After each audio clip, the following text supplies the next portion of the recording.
किधर जाऊं।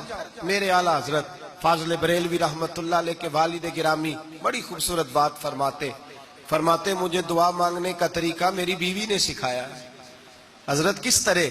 फरमाने लगे एक दिन मुझे उसने कोई काम कहा, कोई जरूरत घर की बताई, तो मैंने कहा मेरे पास पैसे नहीं है, कुछ दिनों में दे दूंगा। औरतों का मिजाज होता है, घर के काम उन्होंने बताने होते। फिर 2-4 दिन के बाद कहने लगी हजरत वो एक काम कहा था। आप फरमाने लगी अभी जेब में पैसे नहीं है, जरा आते हैं तो कुछ कर देता हूँ।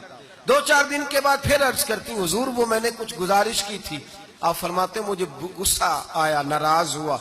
मैंने कहा तू बार बार कहती रहती है, तुझे बताया तो है अभी मेरे पास पैसे नहीं, कहीं से आते हैं तो दे दूंगा।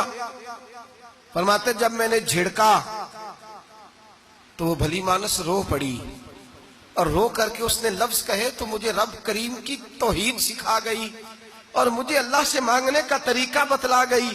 रो के कहने लगी हुजूर आप ही तो मेरे खामद हैं, बताइए आपसे न कहूं तो मैं किससे जाके कहूं? कौन है मेरा और मैं किससे जाके कहूं? किससे जाके मैं कहूं कि मेरा ये गम बांट दिया जाए? आप फरमाते उसने बात कही तो मैं रोने लगा। मुझे कहने लगी हुजूर क्या हुआ, आप रो पड़े?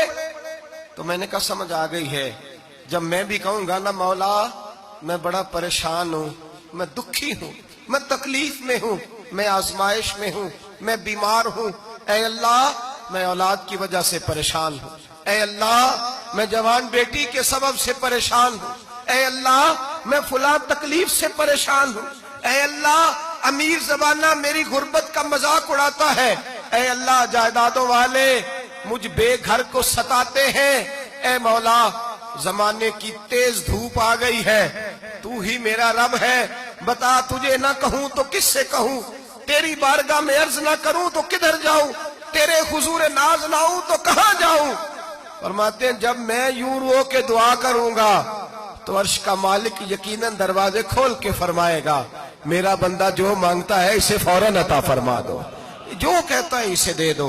भाई तो अल्लाह की बारगाह में झुकेगा, जब तू अल्लाह के तौहीद का तुझे रिजल्ट ये मिलेगा कि जगह जगह झुकने से तू बच जाए। दूसरा फायदा तौहीद का ये होता है कि आलमगीर सोच पैदा होती है। आलमगीर तौहीद बारी ताला का माना यह है कि सारी कायनात को रब ने पैदा फरमाया है। नबी पाक ने फरमाया अल खल्क व यालुल्लाह व अहब्बल खल्क इलल्लाह मा अहसना इला यालिही, सारी मखलूक अल्लाह का खानदान है और अल्लाह उस बंदे से मोहब्बत करता है जो उसकी मखलूक से प्यार करता है।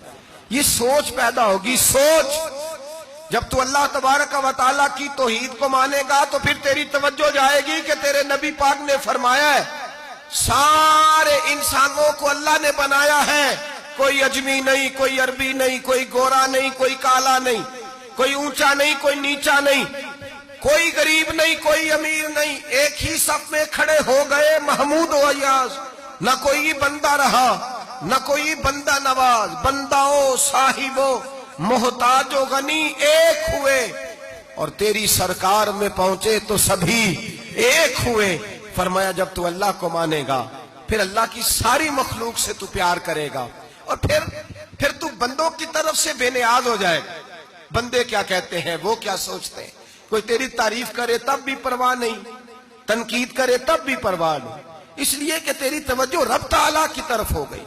तू अल्लाह से अजर लेना चाहता है, अब तू अल्लाह तबारक व तआला की बारगाह से अजर लेना चाहता है, अब तेरा सारा ख्याल रब करीम की तरफ चला गया।